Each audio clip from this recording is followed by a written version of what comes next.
The Sing Your Heart Song Speaker Spotlight featuring Yiqing Zhao.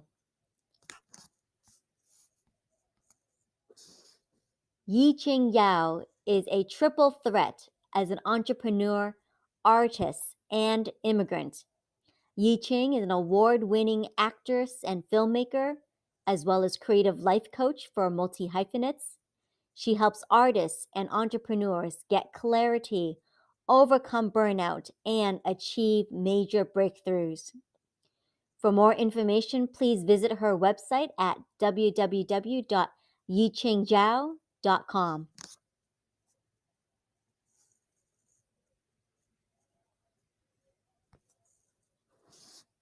Mark your calendars. Yiqing will be presenting on day 1 of our summit under the theme of finding your heart song and turning your imposter syndrome into a creative superpower.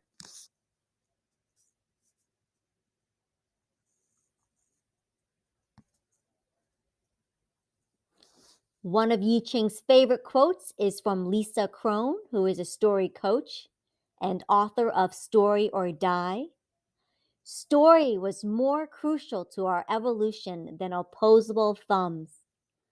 All our thumbs do is let us hang on. Story tells us what to hang on to.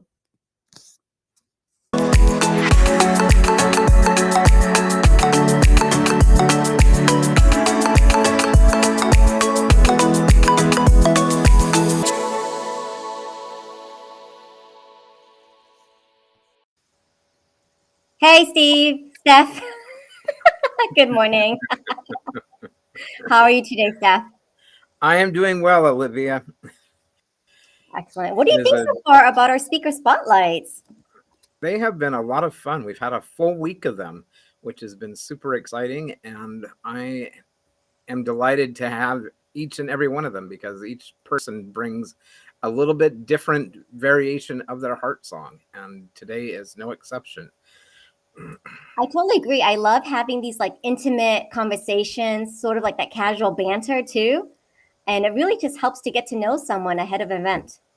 Absolutely. Yeah. I mean, so often we see people up on the stage and they're kind of distant from us, both physically as well as, kind of connective wise. But when we bring people into the room like we're doing with these restream events, is we close that gap, we close the distance. That's an excellent point. Yes, because so often I'll attend these online summits and I don't have that relationship, right? I don't have that familiarity with them. They've just come out of nowhere. And so it's nice to be able to get to know them ahead of the summit rather than waiting until the event and then I have to go and do the research and learn about them right away. So it's all about that know, like, trust, and be remembered factor. Absolutely. Yes. Absolutely. And I just love like how our speakers are coming together. Like, I mean, we've done the very tactical strategic planning, like the agenda planning, putting in all the puzzle pieces, making sure that, the speakers are where they're supposed to be under which theme, their availability and matching the time and everything. But now like having these conversations, I feel like everybody is really converging and it's awesome to see. It is. It's really exciting. Yeah. So if you're just tuning in, welcome. Welcome to all of you. This is what we like to call the Speaker Spotlights. It's a very unique feature of the Sing Your Heart Song Summit where we sit down with each and every one of our presenters and introduce them to all of you so that way you get to know them and meet them as well. And just the other day, we had a fantastic conversation with one of our presenters, Liz Jacoy, around imposter syndrome.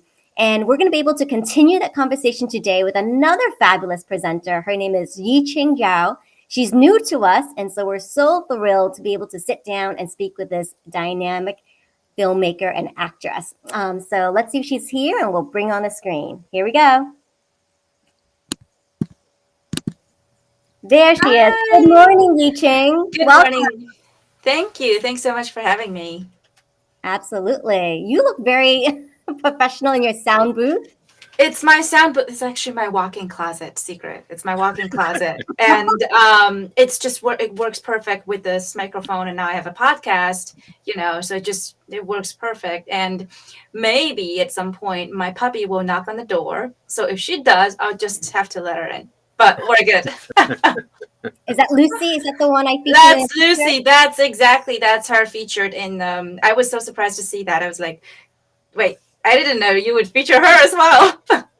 Yes, I think that's a big part of who you are. You talk about, rescuing puppies and, having a love for animals. And so I thought that would be nice for you to see.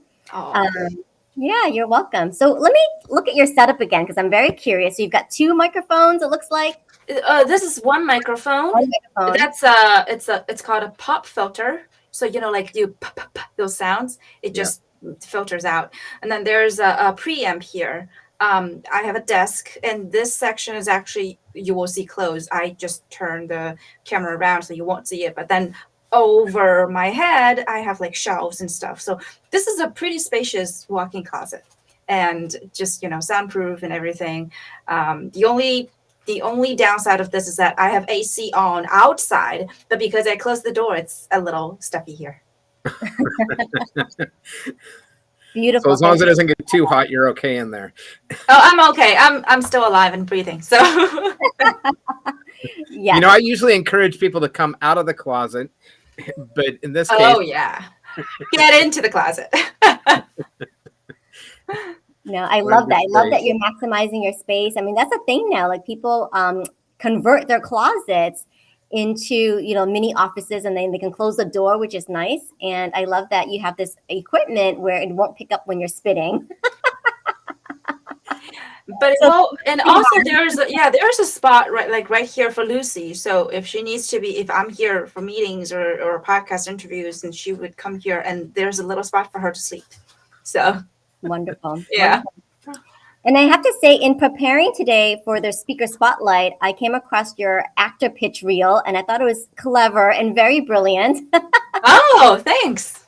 You're welcome. And I wanted to know the meaning behind your name. Talk to us about the meaning that, the meaning of the name that your parents have given you and how you're living up to it now.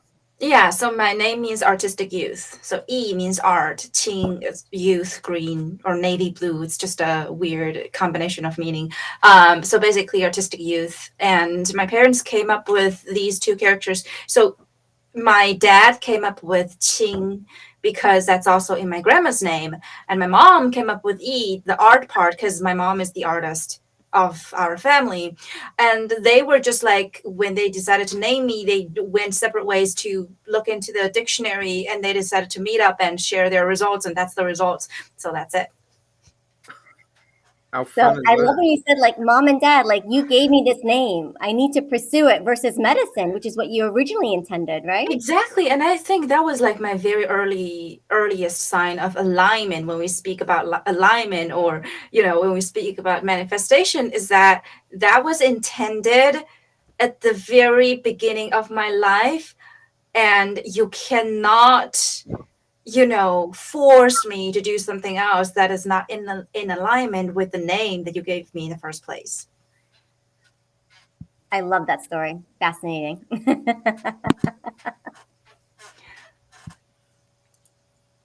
So tell us a little bit about why you chose to be on the Sing Your Heart Song Summit. How does that play into both your name that you were just telling us about, it, as well as the work that you're doing and the transition that you have found yourself going through? Yeah, I think it's really because of how you name this summit, Sing Your Heart Song. It's not like personal development summit, which is just very generic, and so it's really about how you named it that attracted my attention. It's the same thing, just like my name. Well, I have to explain that to you, but like your name, the summit's name, is just very straightforward. And I think the reason I like it is really because myself, together with a lot of others, have realized, especially since the pandemic, that, or maybe it's just because I'm getting older, let's just say that, how important alignment is. Like, you really have to, people sometimes resist what they actually desire, because what they actually want is so scary. It's like bigger than life, or, so I think it's very important for you to actually just face that fear and to acknowledge that that's really what you want. So I think it's really about the alignment part, starting with the name of the summit.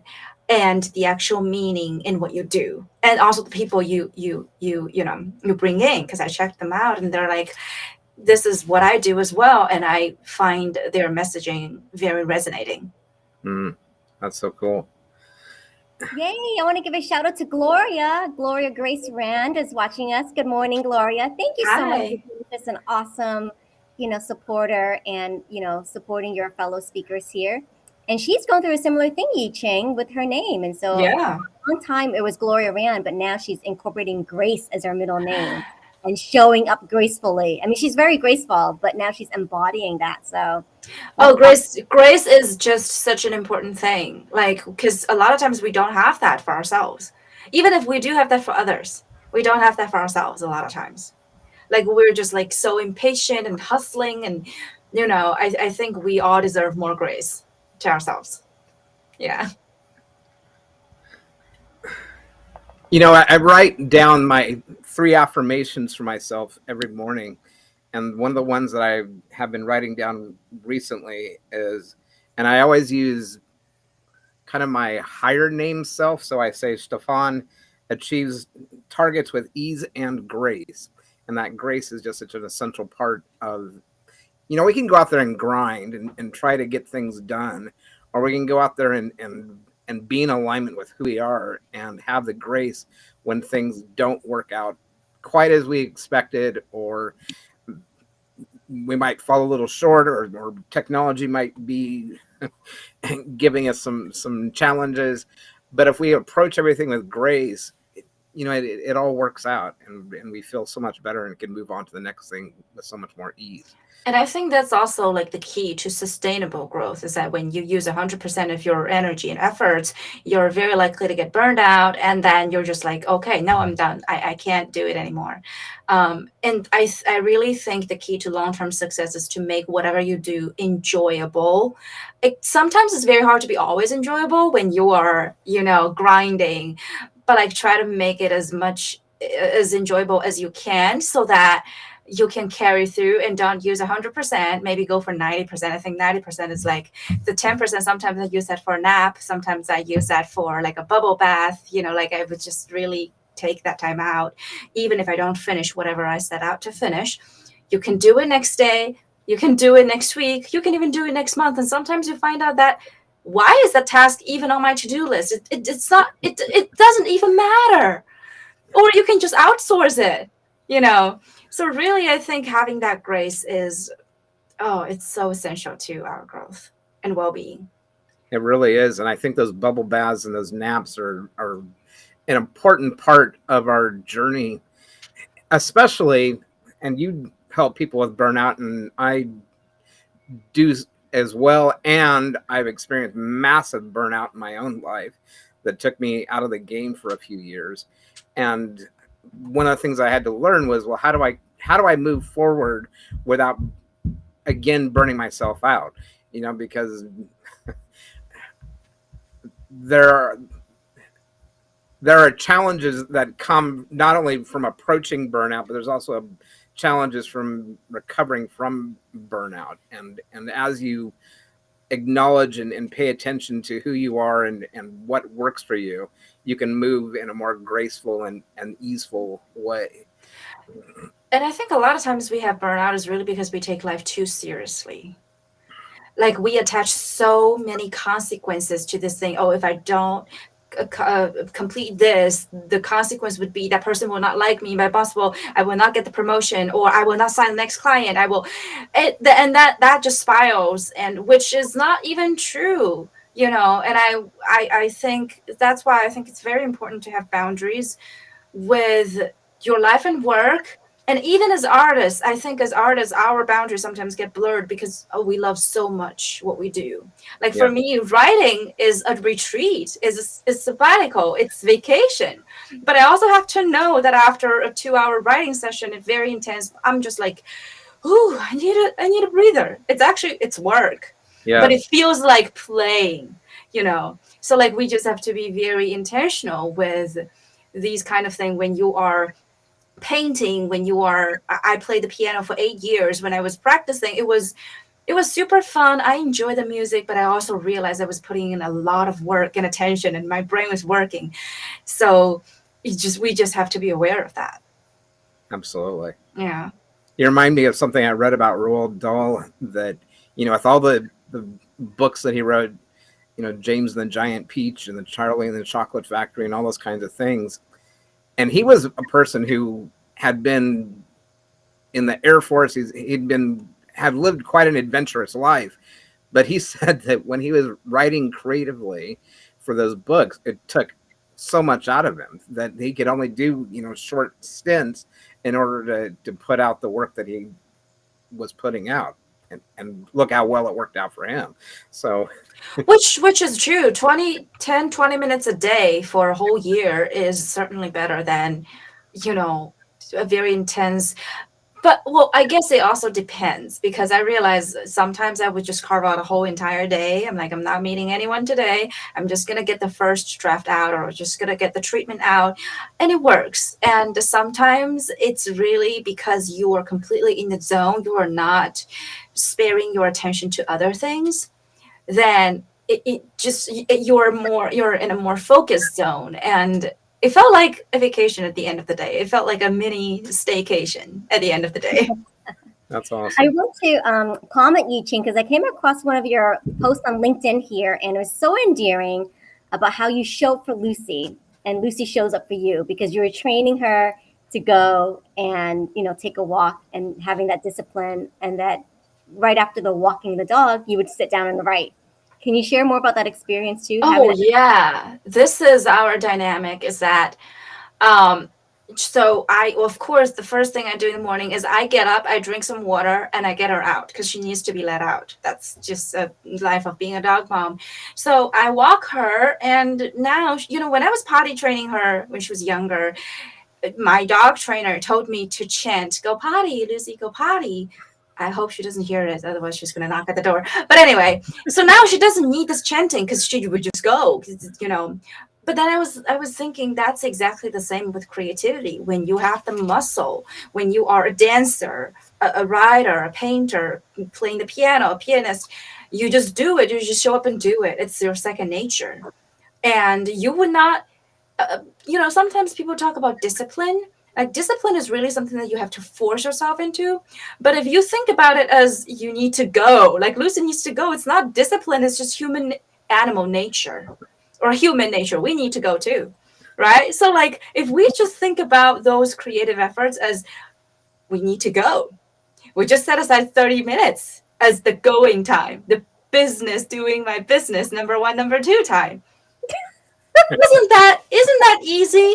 And I think the reason about this is that, again, we take it too seriously. We attach too much importance. If this 30 minutes I write only 100 words, that is, it's no good at all. I just feel like a failure. But if you think about Lucy, she goes. She would not care about what exactly that is. She just goes.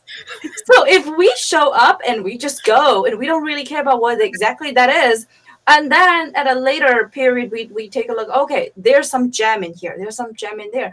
And we set aside some time to do editing and to pull things together from the things that we produced in a vomit state or in a pooping state or whatnot. Like, that's exactly how you create, and you take all the pressure out of it, because you understand that's just the human nature or animal nature. And there's no shame, no guilt, no pressure, no expectation. There's only the thing that I need to go, and it's part of who I am. I need to do this to survive, to live, and I don't care about how exactly that turns out. And that's it. That's awesome. I love that. I love that, Rampage. So I think that's the mantra for today. When you need to go, go. That is such a great example. And for the longest time, I've been putting off my poetry writing time in the morning. And for a while there, I was doing it pretty consistently every day, but I've taken a long hiatus and started again doing it this morning. and maybe I just had to go. So I just, but And I think it's also, this is another thought that just came to me. You know how dogs go, they have their spots to go, usually around, right? Like they have specific spots. I have spots to go. Like this is actually my spots because I create, my podcast and stuff. This is a go spot. The laundry room down in the basement of my apartment building is another spot. There's no Wi-Fi there, which is perfect for writing because when there's Wi-Fi, you get distracted.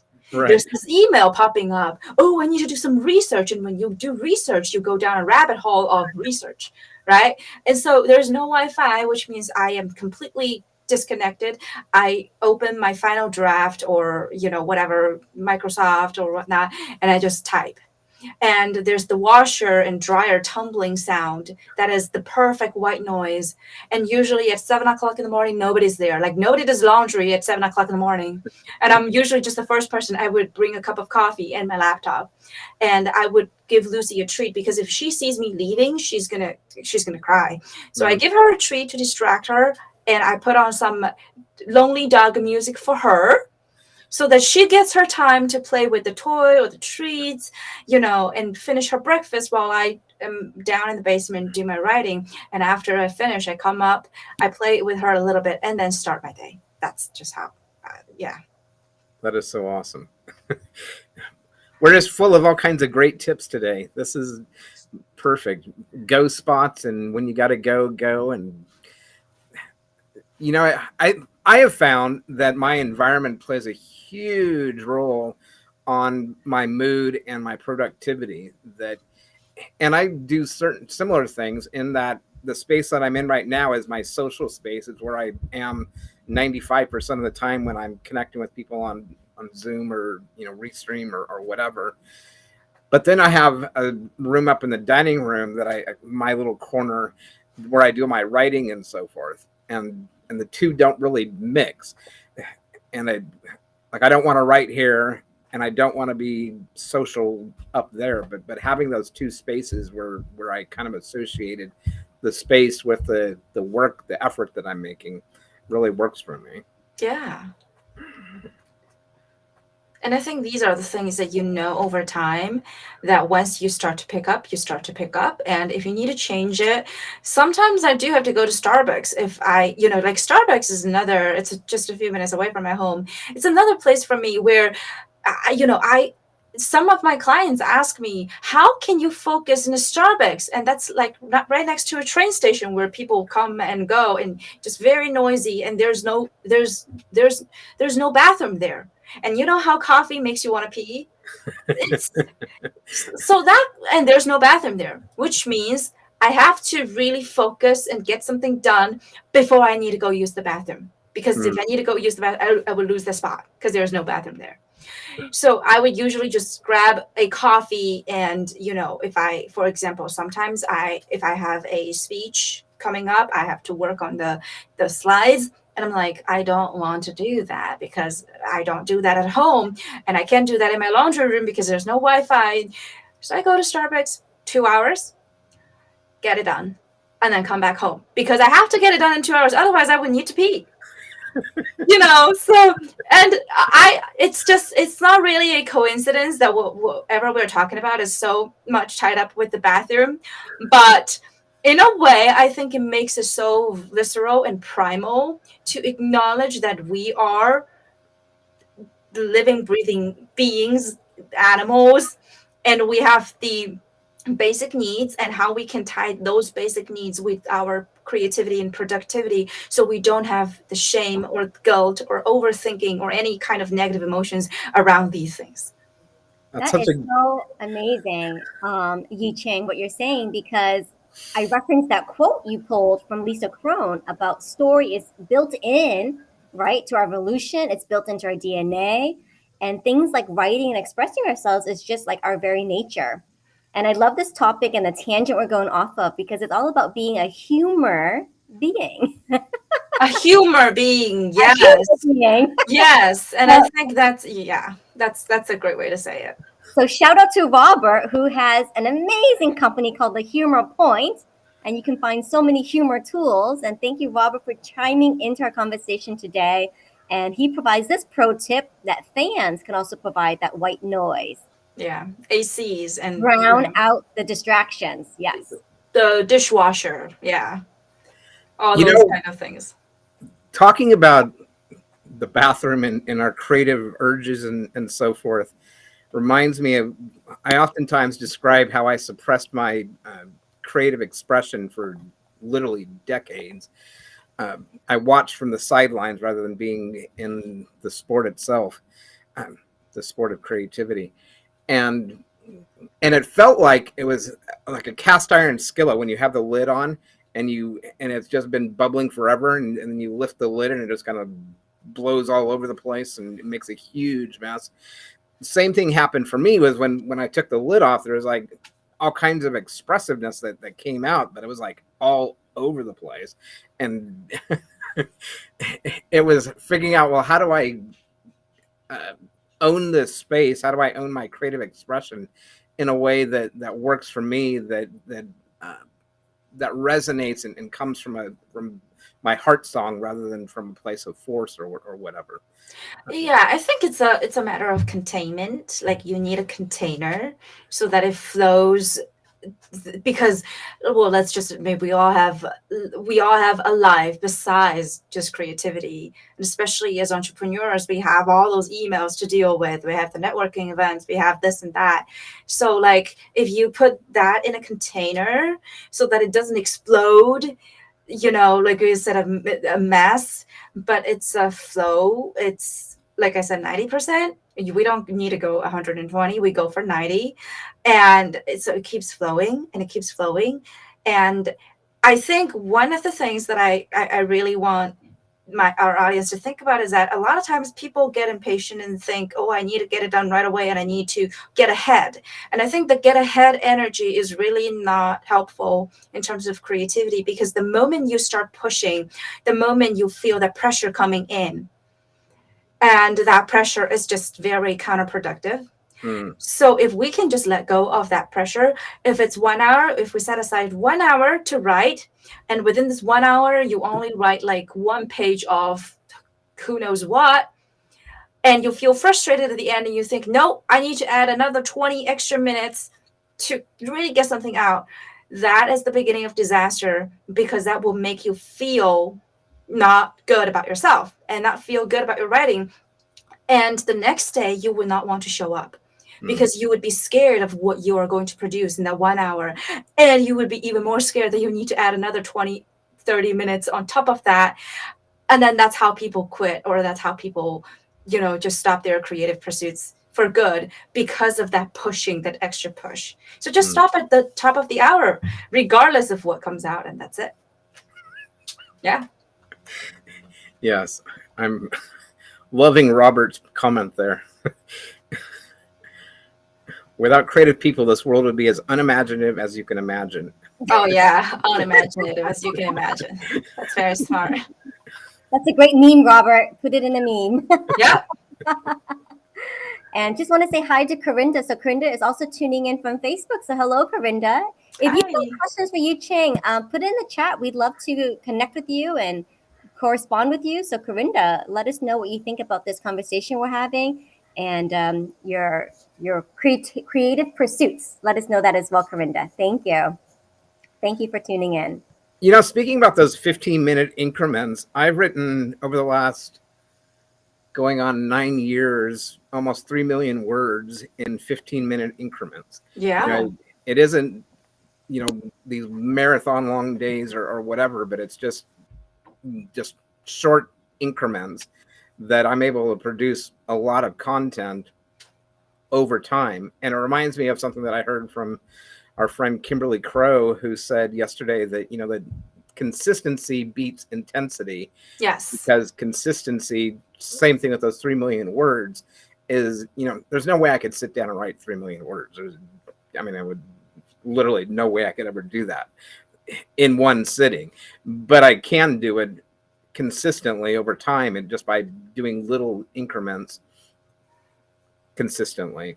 Yeah, that's true. And I think that really goes for consistency over intensity. It really goes for anything and everything. If you think about relationships, right? Like if you if you have like those grand gesture at the beginning, very intense at the beginning of a relationship, then most likely it's probably not going to last long. But if you're like slow and steady wins the race. It applies for anything and everything. Absolutely. Yeah. I think, Steph, it was you that referenced this website at one point in time, the 750words.com. Yep. Could you share a little bit about how you've used this website and how it will help us with creative writing muscles? Sure. So 750words.com is the site that I was talking about where I've written 3 million words over the last 9 years. And the reason I know that is because 750 words provides a lot of metadata about what you've written. It tells you like what your mood was, what your most common words were, how many words you've written, how fast you've written, all those kind of stuff, which for the math geek, the recovering accountant part of me just really jams on. But it's also just a free space, a open space. It's not necessarily, it's super cheap, $5 a month, that you can, it's based off the idea of morning pages. And the reason it's 750 words is that a morning page is the challenge is to first thing in the morning to write 3 longhand pages of whatever stream of consciousness. And with 750 words, it's on the computer. So I can do it by typing, which works so much better for me. And I have a record of it. I have if you were to look over to my side right here on this bookcase, you'd see, I don't know, a dozen or more journals, but they're not nearly as accessible as the 750words.com site, because I can just type in a phrase and go look through the 3 million words pretty easily. Awesome. We've got more people joining the conversation today. You guys are rocking. Awesome. So Marina Herrera coming in from Mexico. She's loving that advice, Steph. So very good advice here. And Kathy Nesbitt in Canada. We are so international. So Canada's chiming in. Kathy Nesbitt saying hello to us as well. And yeah, this is a great conversation. Consistency is a huge word. Yes, Marina, you're right. Consistency is a huge word. Yeah, another resource, and you mentioned the 750 words. Another resource that I like to use is called the Most Dangerous Writing app. It's completely free. If you Google it, the Most Dangerous Writing app, leave no space in between. So it's a one thing. And why it's called the Most Dangerous Writing app is that you have to keep typing nonstop. I think after you stop for like 3 seconds or something, if you also you cannot delete is not right, so you have to keep typing. If you stop for 3 seconds, whatever you have is gone. Oh wow. That's why my writing mentor recommended that to me, and I've produced a lot of things on there. The Most Dangerous Writing app, and it's just a free website, so you can use that. There is also a hardcore mode, which is even more scary, is that you can't even see what you typed. You only see the letter as you are typing. So if I type the hardcore mode, you see THEH like that. So you just see those letters jumping onto your face. You don't even know what you're typing. It's super scary. You can set aside a timer for like 5, 10, 20, all the way until an hour. But I highly doubt I've never tried an hour long with hardcore mode, because that's just gonna drive me bananas. But I use the an hour mode for the general mode of just nonstop typing. Try it. My clients use it. That's how I helped one of my clients overcome like a 30-year writer's block, is by using that. So they just have to, and then at the end of the session, they're like, I don't even want to look at what I typed, because it's very visceral. When you can't think, whatever comes out. Just like what we said about Go, like it's gross. Yep. So you can't even look at what you typed. But then the point is not to look at it. The point is to know, oh gosh, I actually have that part of me which has been suppressed for like 20 something years, and now it comes to a surface because of this kind of the Most Dangerous Writing app thing. So wait, did I hear that correctly? So your client had a 30-year writing block? Yeah. 30. Yes, like just from he told me his last thing, the last creative piece of writing he wrote was like when he was in high school, and now he's in his mid 40s. So like, but that's really how I believe a lot of, yeah, because when you work, when you get a corporate job, when you work, it's really, you spend your whole entire life meeting other people's expectations, and that's really what gets us into the blog, is to meet other people's expectations. And I think that's why I have to tie it back up again with the go time. It's just to go, because when we go, we are not meeting anyone's expectations. I'm not competing how I go with your go. No, you're right, exactly. And you cannot compete, you cannot compare, you have to surrender. And I think the surrendering is a huge part of it, is that you have to surrender. This is just me, and this is just me today, because you day to day can be a little different, right? This is just me, and this is just me today. And even if you're in the middle of a super important meeting, if you have to go, you have to go. Like, nobody can stop you. So that is so primal and so visceral, and this is really one of the things that we are not supposed to talk about, to go into the bathroom and this and that, but then the thing is, just nobody's going to stop you. And this is really one of the very few things where no expectation is placed upon. if it's not the only thing, it's certainly one of the only things. I wonder, this a screenplay, Yiqing? Like, I want to do a short film about this. Please do. I actually made a short film last weekend with the Asian American Film Lab. It's called the 72-hour shootout. We made a short film in 72 hours, from getting the writing prompt to shooting to editing to submitting. 72 hours. Last weekend was just, I'm still recovering this week. So, oh my gosh, wow.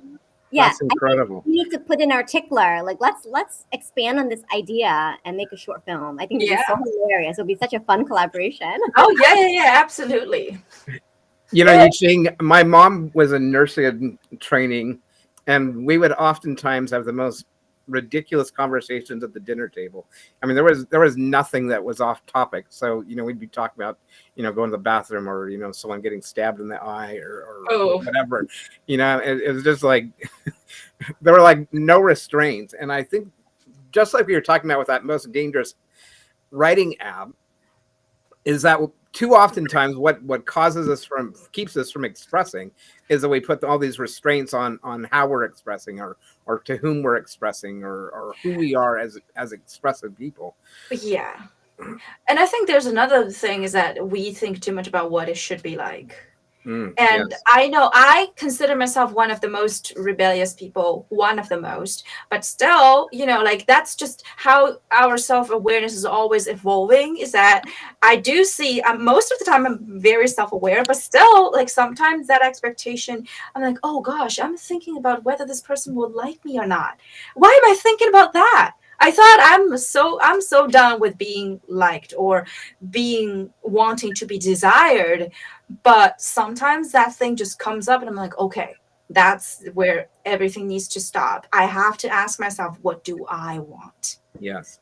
But we don't really ask that question often enough. When I ask, I think this is, I'm doing the Instagram reels today, and yesterday I was actually working on a commercial.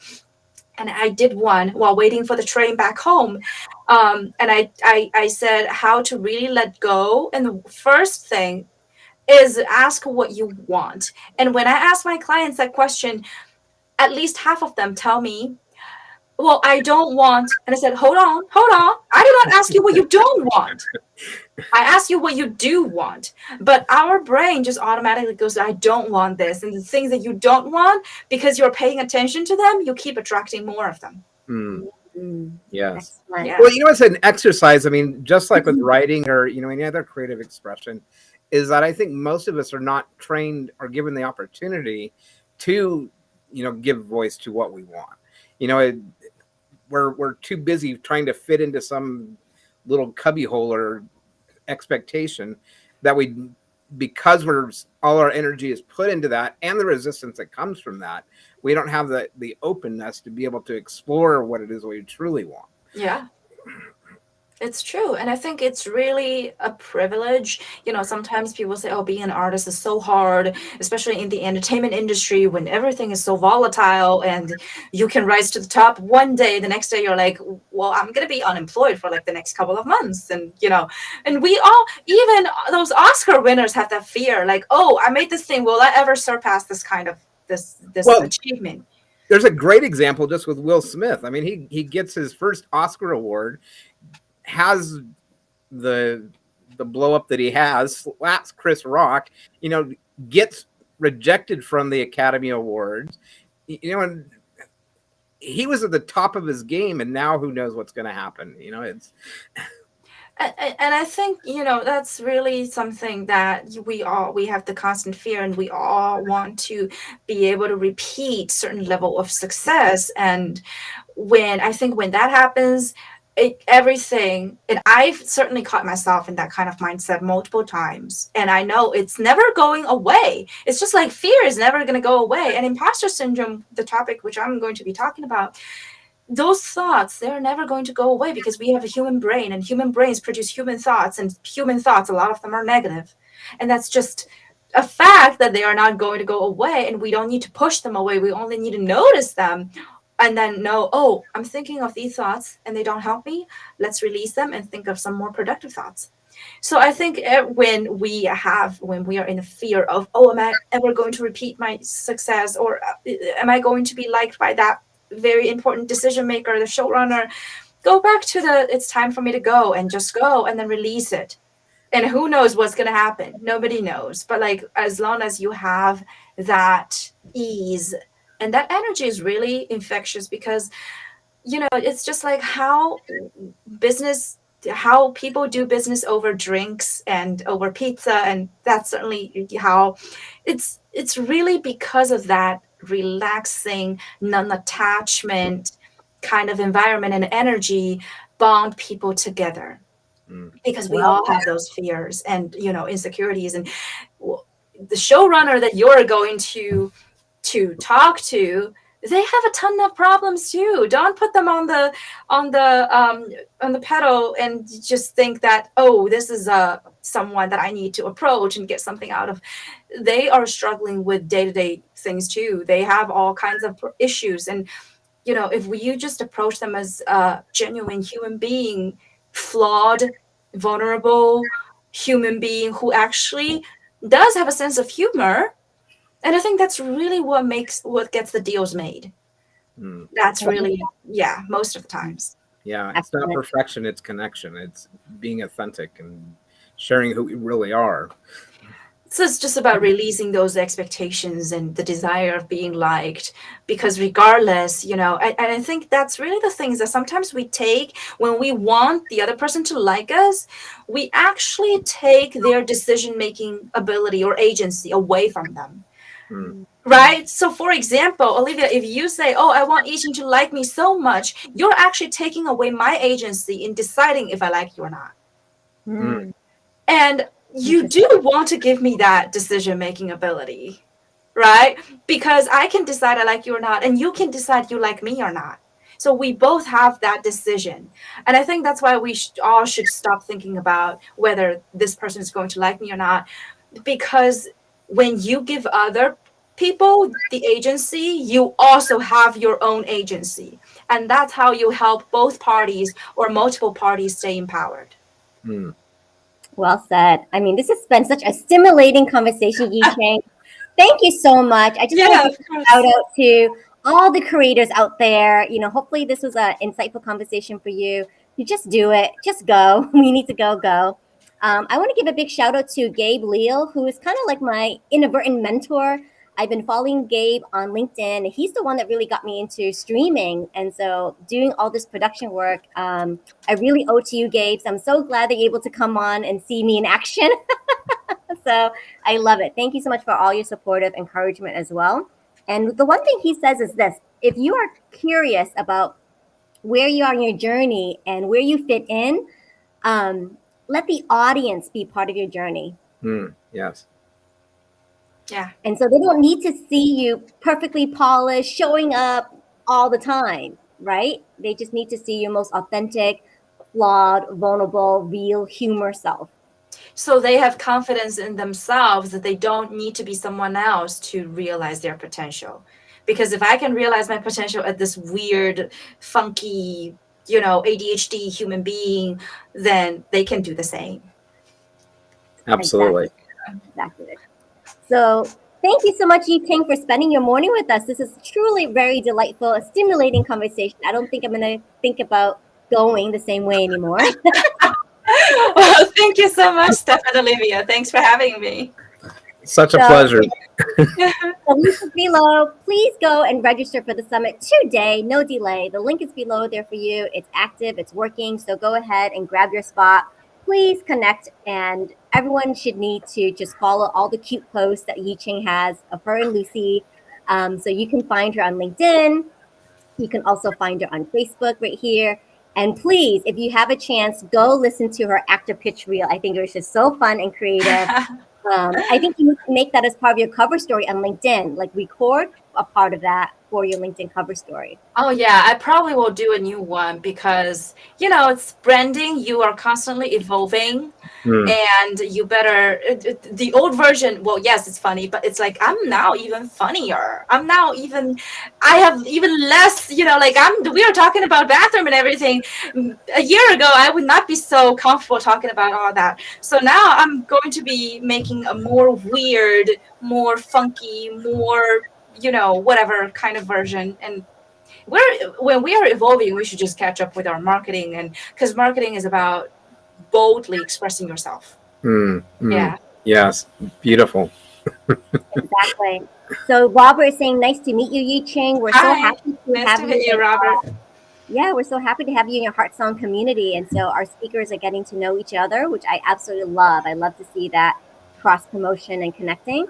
And I think this is a great way to end our segment today. Fame, wealth, and success doesn't make people happy. Peace of mind makes people happy. Well said, Robert. Here. All right. Have a fabulous day, Yiqing, and we will You be too. soon. Yeah. Talk soon. Bye-bye. Bye. Bye. Have an excellent weekend. You too. Bye. Bye-bye. Wow, Steph. We never know exactly where these conversations are going to go, but and that's the beauty of live streaming, right? That's the beauty of live streaming. That's the beauty of having these authentic conversations with all of our presenters. And thank you so much for all you wonderful participants in the audience for chiming in. Big shout out to you, Corinder, Robert, Marina, Kathy, and Gabe. Thank you so much. Gloria, thank you so much. And all of you watching this later on, #replay. We'd love for you to keep the conversation going. We'd love for you to tell us your comments and feedback as well too. So have a wonderful day and we'll catch you again soon. Bye-bye for now.